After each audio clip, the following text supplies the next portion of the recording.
আপনি যদি আকাশের দিকে তাকান এবং দেখেন বিশ্বের সবচেয়ে উন্নত ক্ষেপণাস্ত্র প্রতিরোধ ব্যবস্থা সক্রিয় হয়েছে, তখন নিশ্চিত থাকবেন যে আপনি রক্ষা পাবেন। কিন্তু যদি সেই একটি মাত্র আসন্ন হুমকি হঠাৎ করে আকাশে বিস্ফোরিত হয়ে শত শত ভয়ঙ্কর ক্ষুদ্র হুমকিতে পরিণত হয়, যার এক একটি নির্দিষ্ট পথে চলে না বরং বিশাল এলাকা জুড়ে যে কোনো জায়গায় পড়তে পারে, আজকের এই বিশ্লেষণে আমরা সেই ভয়ঙ্কর অস্ত্রের কথাই বলবো, যা কেবল ইসরায়েলের ভূখণ্ডেই নয় বরং আধুনিক যুদ্ধবিদ্যার নিয়মগুলোকে চ্যালেঞ্জ করে তুলেছে। মধ্যপ্রাচ্যে চলমান সংঘাতের সাম্প্রতিক সপ্তাহগুলোতে যে ঘটনা ঘটেছে তা কেবল একটি ভৌগোলিক সীমানায় সীমাবদ্ধ নয়, এটি আধুনিক সামরিক প্রযুক্তির একটি নতুন অধ্যায়ের সূচনা করেছে। ইরান তাদের ব্যালিস্টিক মিসাইলগুলোতে যে ক্লাস্টার ওয়ারহেড বা গুচ্ছ বোমা প্রযুক্তি ব্যবহার করেছে তা ইসরায়েলের বহুমূল্য বিমান বিধ্বংসী ক্ষেপণাস্ত্র প্রতিরোধ নেটওয়ার্কের জন্য এক অভূতপূর্ব বাস্তবতা তৈরি করেছে। আজকে আমরা খুঁজবো এই প্রযুক্তি কিভাবে কাজ করে, কেন এটি আয়রন ডোমের মতো ব্যবস্থার জন্য এতটা কঠিন এবং দীর্ঘমেয়াদী মানবিক ও ভূরাজনৈতিক পরিণতি কি হতে পারে। যারা আমাদের চ্যানেলে নতুন এসেছেন, অনুগ্রহ করে এখনই সাবস্ক্রাইব বাটনে ক্লিক করে বেল আইকনে হিট করুন, যাতে এমন গভীর সামরিক বিশ্লেষণ আপনার কাছে নিয়মিত পৌঁছায়।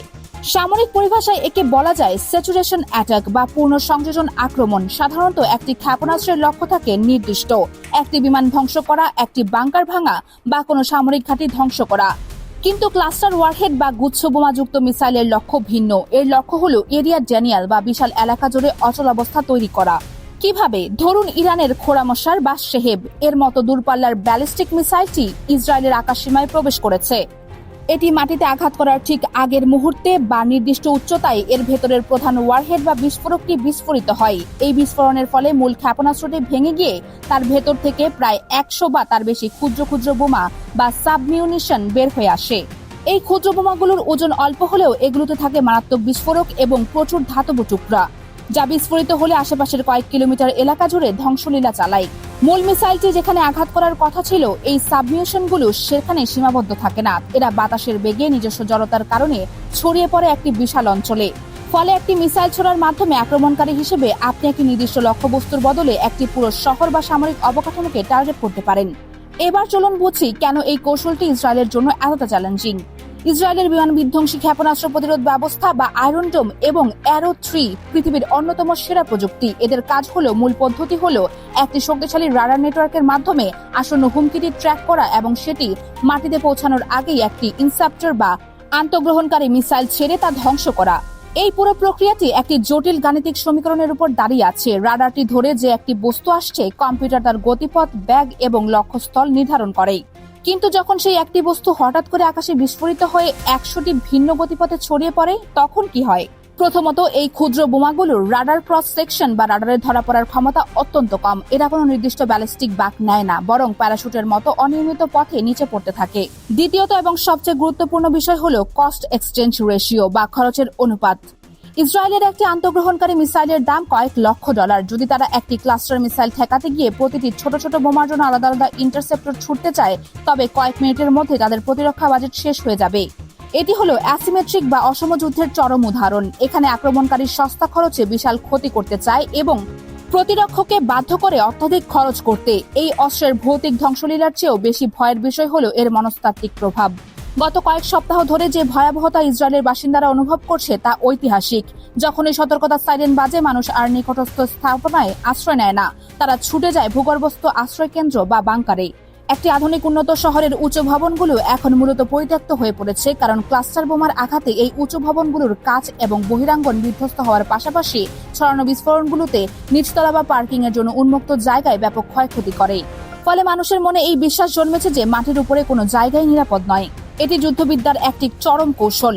টেরর অব দ্য স্কাই বা আকাশ থেকে ভীতি ছড়িয়ে দেওয়া। ইরানের উদ্দেশ্য হয়তো সরাসরি সামরিক লক্ষ্যবস্তু ধ্বংস করার চেয়েও বেশি কিছু। তারা চাইছে ইসরায়েলের দৈনন্দিন জীবনযাত্রা অচল করে দেওয়া, অর্থনৈতিক কর্মকাণ্ড স্তব্ধ করা এবং সাধারণ নাগরিকদের মধ্যে এমন এক অচল আতঙ্ক তৈরি করা যা দীর্ঘমেয়াদে সরকারের উপর রাজনৈতিক চাপ তৈরি করবে। কিন্তু ক্লাস্টার মিউনিশনের সবচেয়ে নিষ্ঠুর দিকটি আসলে যুদ্ধ চলাকালীন নয়, বরং যুদ্ধ থেমে যাওয়ার পরের সময়টাতে। সামরিক বিশেষজ্ঞদের ভাষায় একে বলা হয় ইউএক্সও বা আনএক্সপ্লোডেড অর্ডিন্যান্স। যে কোনো যান্ত্রিক অস্ত্রেরও একটি নির্দিষ্ট হারে ত্রুটি থাকে। ক্লাস্টার বোমার ক্ষেত্রে এই ত্রুটির হার বেশ উল্লেখযোগ্য। এর মানে হলো আকাশ থেকে ছড়ানো শত শত বোমার মধ্যে অনেকগুলো মাটিতে পড়ার পর বিস্ফোরিত হয় না। এরা নিস্তেজ অবস্থায় গাছের গোড়ায়, রাস্তার পাশে, পরিত্যক্ত বাড়ির ছাদে বা মাটির নিচে লুকিয়ে থাকে। এগুলো কার্যত পরিণত হয় মারাত্মক ভূমি মাইনের মতন। যুদ্ধ শেষ হয়ে যাওয়ার পর যখন মানুষ তাদের স্বাভাবিক জীবনে ফিরতে শুরু করে, তখন এই অবিস্ফোরিত বোমাগুলো হয়ে ওঠে মৃত্যুর ফাঁদ। শিশুরা এদের খেলনার মতো ভেবে ধরলে, কৃষক জমিতে চাষ করতে গেলে বা কেউ সাধারণভাবে একটি পরিত্যক্ত ভবনে প্রবেশ করলেই ঘটতে পারে প্রাণঘাতী বিস্ফোরণ। বিশ্বব্যাপী বিভিন্ন দেশে দেখা গেছে যুদ্ধ শেষ হওয়ার কয়েক দশক পর্যন্ত এই ধরনের অস্ত্র মানুষকে হত্যা করেছে। ইসরায়েলের মতো ঘনবসতিপূর্ণ এলাকায় এই সাবমিউশনগুলো পরিষ্কার করা একটি দীর্ঘমেয়াদী, ঝুঁকিপূর্ণ এবং ব্যয়বহুল প্রক্রিয়া হবে, যা পরবর্তী প্রজন্মের উপরও এক ভয়ঙ্কর ছায়া ফেলতে পারে। এখন একটি যৌক্তিক প্রশ্ন ওঠে, এই ধরনের নিষ্ঠুর অস্ত্র ব্যবহার কি বিশ্বে কোনোভাবেই নিরুৎসাহিত করা হয় না? উত্তরটা হলো 2008 সালে কনভেনশন অন ক্লাস্টার মিউনিশন নামে একটি আন্তর্জাতিক চুক্তি স্বাক্ষরিত হয়েছিল, যেখানে এই অস্ত্র উৎপাদন, মজুত করা এবং ব্যবহার করা নিষিদ্ধ করা হয়েছিল। কিন্তু এখানে আন্তর্জাতিক রাজনীতির সবচেয়ে নিষ্ঠুর বাস্তবতা লুকিয়ে আছে। সেই চুক্তিতে যেসব প্রধান সামরিক শক্তি স্বাক্ষর করেননি, তাদের মধ্যে ইরান এবং ইসরায়েল অন্যতম।